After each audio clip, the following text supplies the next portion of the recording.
Ini buat kalian yang lagi di tahap mau mulai dari nol. Dan ini sebenarnya gue cuma pengen curhat. Karena banyak banget miskonsepsi orang kayak pengen sukses, pengen kaya, tapi tuh nggak kebayang bikin tujuannya pas lu mulai dari nol tuh gimana. Sebenarnya 3 konsep atau mindset penting yang pengen gue sampein ini, itu yang surprisingly, gue kaget 9 dari 10 orang tuh nggak bener-bener ngerti. Dan sebenarnya bukan salah kalian. Mau dari nol tuh maksudnya lulus kuliah, nol maksudnya dari kemiskinan, atau baru dipecat, atau mau perjalanan baru ke bisnis. Ini semua tuh sama. Dan 3 poin ini, yang pertama gue mau bahas tentang tangga kesuksesan. Kedua, mengumpulkan kekayaan. 3, pondasi skill. Yang kalau digabungin bareng-bareng, mindset ini tuh bakal bawa bekal kalian sampai kalian umur 60-70 nanti. Dan sebenarnya poin ketiga tuh penting karena banyak dari kalian tuh takut sekarang pekerjaan kalian bakal digantiin sama AI. Takut kalau belajar sesuatu itu bakal suatu hari nggak relevan. Kalau gue bisa yakinin ke kalian, ada beberapa skill yang nggak bakal digantiin dari kapanpun sampai siapapun. Itu yang kalian harus invest pas kalian mulai dari nol. Tapi kita mulai dari poin 1 dulu. Jangan lupa untuk subscribe.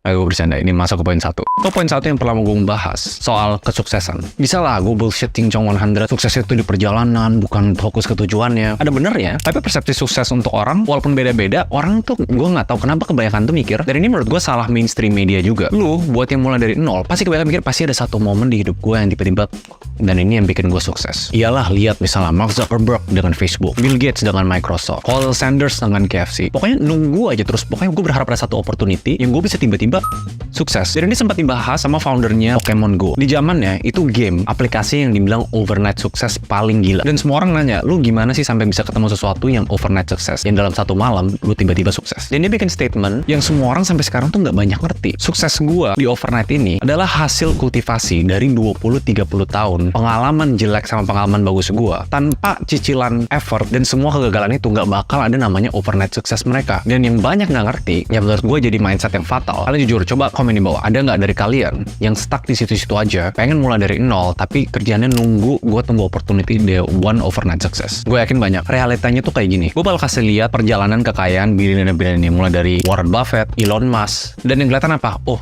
ini terus tiba-tiba spike. Lu nunggu spike itu kan. Tapi yang gue bikin kesel, chart-chart kekayaan ini yang kesannya kayak bikin orang spike tiba-tiba kaya, itu mereka lupa satu hal. Chart usaha sama kegagalannya yang tampilannya kayak gini. Pas mereka kerja mati-matian, they get nothing. Dimana justru effortnya tuh bakal turun pas kekayaan mereka naik. Jadi kita tuh nggak boleh punya mindset nunggu-nunggu terus aja sampai ada satu opportunity yang ini panggilan Tuhan. Justru lo harus bangun skill sama bangun kegagalan-kegagalan dari sekarang. Or there will not be an overnight success. So ini cuma ingat buat kalian. Kalau kalian nggak give it your all, keluarin effort dan siap untuk gagal berkali-kali, cuma karena kalian nunggu kesempatan emas, kalian nggak bakal ketemu kesempatan emas. Realitanya kayak gitu. Kalau di luar sana ada yang kayak gitu, itu cuma 0,000 sekian persen. So kalian yang lagi mulai dari nol, patahin mindset itu dan start kerja kayak orang gila dan siap gagal berkali-kali sebelum kalian dapat kesempatan emas. I'm sorry, realitanya kayak gitu. Poin kedua, ada miskonsepsi yang patah soal karir atau bisnis ya, dibanding investasi untuk kejar kekayaan. Gue akan bikin statement langsung kayak gini. Investasi nggak bakal bikin kalian kaya, karena by definition, arti sebenarnya investasi adalah sebuah alat untuk mencapai tujuan finansial. Kata kuncinya di sana, alat untuk mencapai tujuan finansial. Kalian harus punya analogi kayak gini. Kalian punya mobil, kalian pengen dari titik A ke B. Investasi itu mobilnya. Kalau misalnya kalian dikasih mobil dengan tangki gasnya kosong, bensinnya nggak ada, bisa nggak kalian dari A ke B? Bisa, kalian jalan kaki. Dan lihat bisnis atau karir atau freelance atau apapun itulah, itu sebagai cara untuk kalian dapat bensin. Dan ini berlaku minoritas banget loh. Gue tahu ada yang punya statement investasi atau trading for living. Yes, tapi itu minoritas. Untuk mayoritas, bahkan banyak billionaire di dunia, mereka kerja atau karir atau bisnis untuk mengumpulkan kekayaan. Bensin itu taruh ke mobil itu bisa bawa mereka dari A ke B. Cari duit dari karir atau bisnis, bikin uangnya kerja lewat investasi. Kenapa orang punya miskonsepsi itu? Karena orang ngerasa investasi itu kesempatan emas mereka. Mereka kerja dikit aja nih, kumpul 10 juta, berharap ada kejadian ngepet 10 juta itu jadi 1 miliar. Itu gambling, judi, bukan investasi. Dan ini bisa macam-macam. Bisnis juga terserah, karir terserah, profesional, karyawan tuh nggak peduli. Pokoknya kalian ngelakuin sesuatu untuk make money. Uangnya ditaruh kemana? Investasi macam-macam. Mau alternatif investing, mau conventional investing, mau saham, reksadana, dan itu semuanya style kalian masing-masing. Orang lebih suka Innova, ada yang lebih suka Kijang, terserah. Buat mayoritas dari kalian, investasi bukan untuk kaya, tapi untuk mencapai tujuan finansial lebih cepat dan lebih pasti. Karena gue lagi collab sama Nanovest, kalian bisa coba dapat 40.000 gratis. Ini sebagai salah satu portfolio investasi kalau kalian tertarik buat investasi di saham US atau di kripto, ada lebih dari 2.000-an pilihan. Kalian coba aja, download pakai kode ini, 40.000 gratis, dan itu nggak ada biaya transaksi. Kalau kalian lagi fokus bisnis, fokus karir, kalian harus pakai tools sebanyak mungkin. Di Nanovest ada yang namanya penilaian analisis. Jadi buat di saham US, ada perhitungan-perhitungan kayak gini, dari skala 1 sampai skala 5, menurut analisa, bagusnya untuk kalian strong buy, beli, atau strong sell, jual.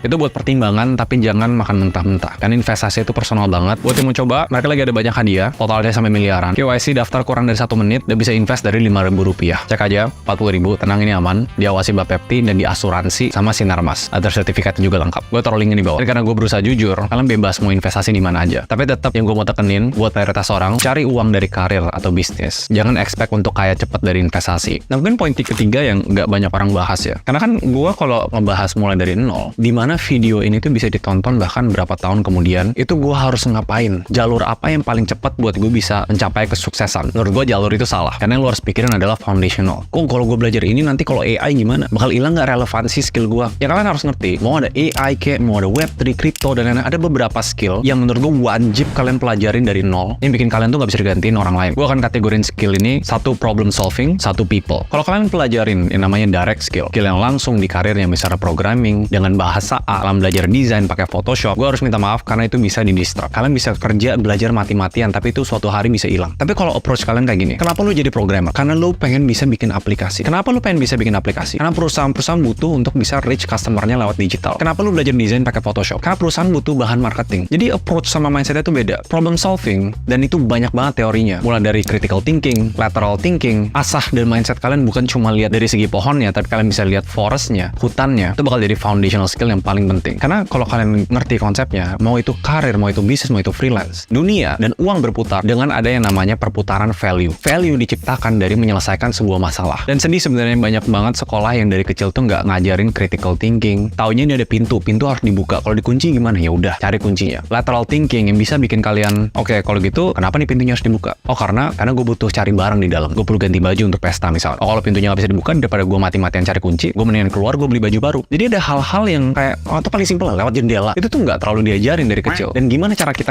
ngasah problem solving skill? Dengan expose diri ke banyak banget challenge-challenge yang kita belum alamin. Dan makanya ini berlaku buat karir ya. Kalau kalian kerja sebagai desainer, cari challenge-challenge yang kalian sendiri belum pernah ngalamin sebelumnya. Dan punya mindset untuk nanya kenapa lu butuh ini solve. Bukan cuma, oh lu butuh ini beres, ya udah oke. Mulai punya kebiasaan untuk bertanya. Ini nggak bakal digantiin sama mesin atau orang lain manapun. Di spektrum kedua yang menurut gue sama pentingnya adalah people. Kalau lu merasa dunia bakal digantiin sama robot, sama AI, ya terserah. Tapi people skill, ingat ya, ini walaupun kalian karyawan, mau kalian pebisnis, pondasi-pondasi kayak komunikasi, negosiasi, sales, public speaking, itu nggak bakal pernah bisa digantiin. Segala jenis pertukaran value di dunia, pertukaran uang itu terjadi, maupun orang bilang bisnis model gue tuh bisnis to bisnis, berarti bisnis gue cari duit dari bisnis orang lain. Tapi pas lu jualan untuk bisnis lu ketemu siapa? Lu ketemu orang lain. Banyak banget foundational skill yang butuh kalian untuk bisa berinteraksi sama manusia. Dan itu jadi kunci buat kalian nggak bisa digantiin sama pekerjaan manapun. So buat yang mulai dari nol, gue tahu kalian lagi pusingin, oke, gue harus belajar dari mana dulu, skill apa yang relevan. AI penting nih, AI prom gajinya bisa sampai miliaran. Jangan lupa invest di foundational skill. Ini mungkin salah satu hal yang penting banget yang gue rasa banyak orang nggak ngerti. Taunya cuma gue perlu cari apa yang lagi hype sekarang, terus ya udah gue pelajarin. Lupa tuh hal-hal yang bosenin yang sebenarnya bisa dibilang jadi pondasi dari semua skill kita. Itu pesan gue